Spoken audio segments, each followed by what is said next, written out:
All right, this next section is referred to as the dissolving of a partnership. Right? Because what we're going to do is we're going to have a current partnership that admits a partner. When this happens, we're going to refer to this as the dissolving of a partnership. Because as we talked earlier, partnerships have limited lives. Whenever a partner is added, we dissolve the old partnership and create a new partnership. Whenever one leaves, we dissolve the old partnership and we create a new partnership. So a person may be admitted in one of two ways. Guess how many ways somebody can leave? That's correct, two. All right. The two different ways are, the purchasing or selling of an interest from one or more of existing partners. And so let's just say that you guys are already an established partnership. All right. I decide that, I want to join your guys' partnership. And so, I asked Kira, hey, Kira, would you sell me, all right, some of your interest in this partnership? And you're like, sure. All right. Let's say you have your capital balance, to make it easy, all right, is $10,000. All right. So you're $10,000. And I say, hey, can I buy half of your interest in this partnership? And the rest of you have to agree, because you can't add a partner that, somebody doesn't like, because again, it's a marriage, right? And so I go to Kira and I was like, hey, will you sell me half, all right, of your capital? All right. So if she had capital of 10,000, she's giving me 5,000. So I asked Kira, hey, Kira, how much do you want for that? And you say, let me change that number. $300,000. And if I'm in agreement, I give her the $300,000.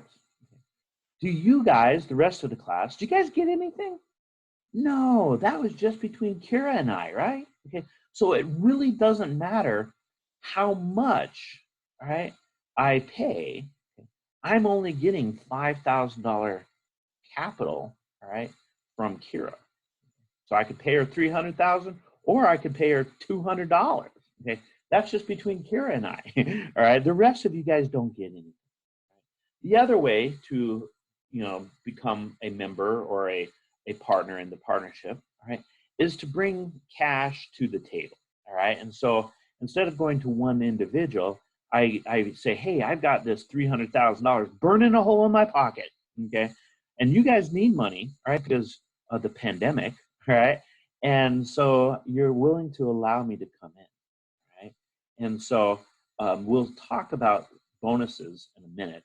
Right. But let's just say that you give me, dollar for dollar, okay, access to the partnership. And so I would have, or the business would journalize cash, 300,000. Okay.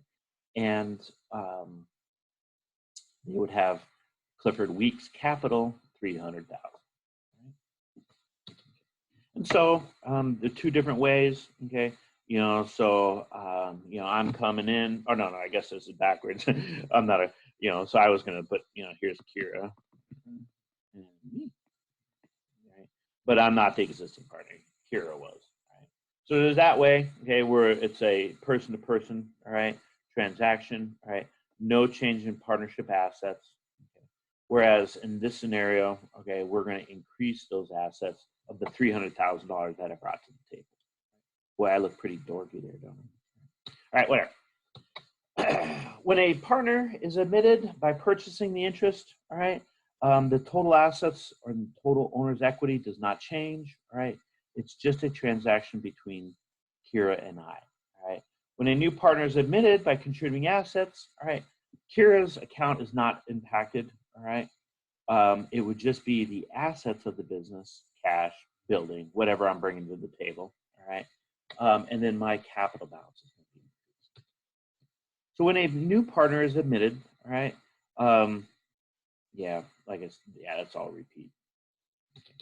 And so here's a scenario. Okay, assume that on June 1st, Tom Andrews and Nathan Bell each sell 1/5 of their partnership, all right, equity of Bring It On Consulting to Joe, all right, for $10,000 in cash. Right? on June 1st, the partnership had total assets of 120 and total liabilities. Okay, and so the net assets, okay, or the capital, right? So net assets, right? Another word for that is equity. Okay, is 100,000. All right, and so if I'm purchasing, all right, 1/5, all right, to each, all right. So you guys had $50,000, right? Because there's two of you, all right, and the equity is does it say that one? Yeah. So it doesn't really say. Yeah, it says here, you know, the capital balances were 50,000 each. So you know, I'm going to divide by 5, all right, and so 10,000, all right. Now I want you to realize, okay, that I could change this. Okay, let's just add some zeros. I guess that doesn't make sense. All right. Not put my commas there. Oops. That's supposed to be an eraser. Okay. So let's see. I need 1, 2, 3, 1, 2, 3. Okay, let's just add some more zeros. Okay. If I paid, what is that? $10 billion. All right. To join this business, all right, I'm paying that $10 billion to each of Tom and Nathan. All right, I'm not paying this into the partnership. All right, Tom and Nathan are killing it. All right, that would not change this journal entry one bit. All right, because what I've basically done is I bought 1/5. If you remember, they had the 50,000 times 1/5. Right. 5. Right? That's how we came up with the 10,000. The cash goes to Tom and Nathan. It doesn't go to the partnership here. Now, I'm probably not going to pay $10 billion for a $20,000 interest equity interest in this business, but I could. All right? It really, depends, because see, you guys now have 40. All right? They had a beginning of 50. Now you guys have 40, and I have 20. All right? So, substantial. And so if we were to look at the journal entries, or from a T account perspective, all right, you guys are reducing, all right, and you guys are all coming to me as such. Right? The partnership, all right, the net assets, all right. By the way, net assets are assets, subtract liabilities, okay, equal net assets, right? Make sense? I hope so. So after Cantor is admitted to bring it on, the old partnership between the two is liquidated, all right? And a new partnership is created where Cantor now has 20% interest in the partnership, all right? And, you guys both have, or the other two have, 40%.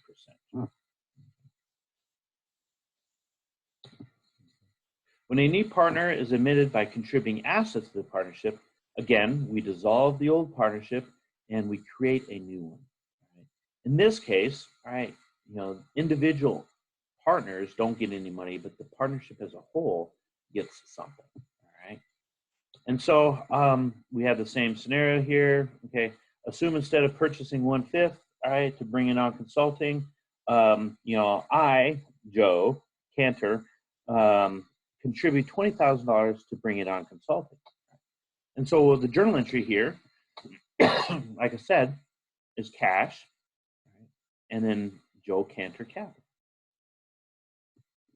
Pretty easy, straightforward. Okay. And so we've increased the net assets, all right, and we've added then my percentage ownership. But, after contributing, all right, I only have 20% interest of the $120,000. So before this happens, all right, before a new partner is added or taken away, okay, something has to happen. If you remember, okay, at the beginning of this chapter, when we talked about the admitting of a new partner, okay, or the creation, I should say, of a new partnership, when those partners brought their assets together, we didn't record them at their historical cost. We recorded them at their fair market value. Isn't that true? Yeah, it is. And so if we're creating a new partnership, shouldn't we revalue the assets to fair market value? And the answer is yes, all right? And so we're going to have to, adjust, okay? Oops, that's not what I wanted. I wanted this one. All right, we're going to adjust the increase and decrease in those asset values, all right, to the fair market value. And again, it's the partners who establish the fair market value. Failure to adjust the partnership for the current values before admission, okay, basically gives something to the new guy, okay, that he didn't earn. Right? Because if there's an appreciation of assets, okay, the old partners should benefit from that, okay, not the new guy, right? And so that's what we're going to be doing, right? And so assume that partners Tom Andrews and Nathan Bell had capital balances of $50,000 each. The balance of merchandise inventory, okay, the historical cost was $14,000. Right? However, okay, by looking at the cost sheets of inventory, we're able to determine that the market value, all right, of that inventory is actually $17,000, or a $3,000 increase in value. So should this new guy, all right, Joe, should he get benefit for that? No way. Tom and Nathan are the ones that took the risk, all right, and held that inventory for that time period. They should get the reward, all right? And so, again, based on, all right, the partnership agreement, which in this case said we're going to divide, all right, gains and losses, okay, 50-50, that's what happened. We're going to increase the inventory, we're debiting inventory, and we're increasing the capital balances, all right, for Tom and Nathan before we add the new guy, Joe. Okay. In the case of fixed assets, the accumulated depreciation is removed and fixed assets are revalued at their current values or their market values. Okay. So assume that partners Tom and Nathan each have capital balances of 50. They had equipment of 15,000 with accumulated depreciation of 4,000. That was revalued down to 10,000, right? And so the $1,000, all right, would actually decrease, all right, their capital, right? So what we did was we basically removed, right? Remember, accumulated depreciation is normal balances credit. So we're removing the old accumulated depreciation, right? We're removing that equipment, but because the book value, right, of this piece of equipment is actually less, right, $1,000, then we're going to reduce the capital balances, because remember, capital is normal balances credit, by 50-50, right, or $500 each. So bring it. Consulting was established as an LLC. Okay, again, the only thing that is different is the account title that we use for the equity. So bonuses, all right. A partnership bonus may occur in one of two ways, right? The new partner may pay an existing partner a bonus to join the partnership, all right? And so you guys, all right, I'm the new partner, okay? You guys have a partnership that is just killing it, all right? You guys are making money hand over fist, and I'm like, whoo, I'd like to get in on that, all right? And so I said, hey, you guys, I can bring this to the table. I got my CPA. I've got years of accounting experience, all right? And you're like, I don't know if we really want you. And so I was like, well, hey, I'll bring in this much money and only get this much ownership, all right? And so I'm bringing more to the table than I'm being given. So I'm willing to pay you guys a bonus, all right? That's scenario number one. Scenario number two is just the flip side, all right? See, I know none of you guys have your CPA, all right? And so if you wanted to become what's called a public accounting firm, you need to have a CPA on, as an owner, all right? And so in that case, you guys really want me, and so you're willing to pay me more, okay? Or you're willing to give me more than I have to pay you, that would be where you guys are paying me a bonus. Existing partners receive a bonus when the ownership interest received by the new partner is less than the amount paid, and vice versa. And so we're going to walk through two different scenarios here, all right? And so assume on March 1st, all right, we have Marcia Jenkins and Helen Kramer. It's considering a new partner, Alex Diaz, all right? After the assets of the partnership have been adjusted, all right, so they already did the revaluation of the assets, okay? And they had the capital balances as such, all right? And so we had total equity before the contribution of $44,000. Right. Jenkins and Kramer agreed to admit Diaz, all right, to the partnership for $31,000. Diaz will receive 1/3 equity in the partnership and will share equally with Jenkins and Kramer in the partnership incomes and losses. Again, that would be disclosed in the partnership agreement. In this case, Diaz is paying Jenkins and Kramer a $6,000 bonus to join the partnership. Why? Okay. Well, because they had, right, the old partnership, right, was $44,000 in value, right? Then they contributed, Diaz contributed this 31, okay, which brought this up to 75. So she paid $31,000. What did she receive? She received 25% ownership. Why? Because it said she had a 1/3, right, 1/3 equity investment. And so she paid $31,000 for a $25,000 investment. Therefore, okay, this bonus, okay, belongs not to Diaz, but to Jenkins and Kramer. Okay. And I think they said it's 50-50, right?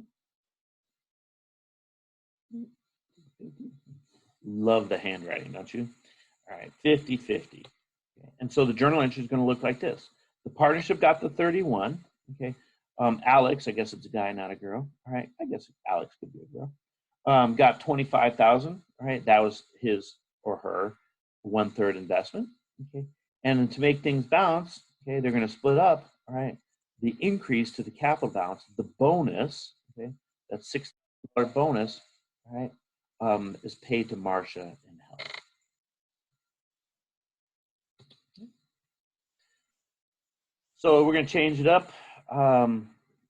Assume that after the adjustment of values, okay, so in this case, the partnership is going to pay the new investor, all right, a bonus, all right, and so again, we had total equity, okay, of 120 before the contribution, all right, and so, you know, Janice and Steve, right, decide to let Ellen, all right, join the partnership. Actually, in this case, it'd probably be Janice and Steve are trying to get Ellen to join.